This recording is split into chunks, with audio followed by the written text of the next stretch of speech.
Hello বন্ধুরা, শুভ সকাল। আমি অনিন্দিতা। আজ চলে এসেছি নতুন একটা ব্লগ নিয়ে। আজ দিনটা খুবই স্পেশাল, কারণ আজকে পয়লা বৈশাখ।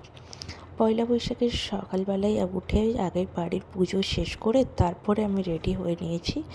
এই যে আমরা গাড়িতে যাচ্ছি, কোথায় যাচ্ছি কী ব্যাপার সেটা আসছে নেক্সট ব্লগে, কারণ ব্লগটা অনেকটাই বড় হয়ে যাবে, লং হয়ে যাওয়ার জন্য এটা একটা শর্ট ভিডিও দিলাম। তারপরে আবার নেক্সট ভিডিওতে পুরো ডিটেলস দেবো। তো আমি এই যে একটু সেজেছি বলতে তেমন কিছু নয়, হালকা কোনো মেকআপ করিনি, কারণ এই পচা গরমে মেকআপ মানে মাথা খারাপ করা। তো একটু গয়না পরেছি, শাড়ি পরেছি আর একটু লিপস্টিক, ব্যাস এই হচ্ছে আজকের আমার লুক। তো তারপরে আমার বাড়ি থেকে দাঁতন আমার বাড়ি দাঁতন থেকে প্রায় আমার মাসির বাড়ি যেতে 1 ঘন্টা টাইম লাগে। তো ও গাড়ি চালিয়ে নিয়ে যাচ্ছে, আমি লুকিয়ে একটু ভিডিও করছিলাম। গানটা মিউট করাই আছে, কারণ কপিরাইট দিয়ে দেবে, তাই গানটা শোনাচ্ছি না।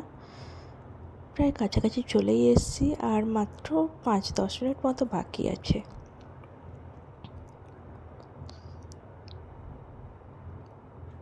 বাইরে প্রচণ্ড রোদ আর মানে পচা গরম একটা যাকে বলে। আমি বসে বসে কী করবো, পেছনে বসে বসে বোর হচ্ছিলাম, তাই একটু ভিডিও করছিলাম সেই ফাঁকে। তারপরে ভিডিও বানাতে বানাতে পৌঁছেও গেছি। পৌঁছে ঠাকুর প্রণাম করে নিয়েছি, আর পেছনটা হচ্ছে মুক্তেশ্বর শিব মন্দির। চলো পরের ব্লগে দেখা হচ্ছে, সবাই টাটা।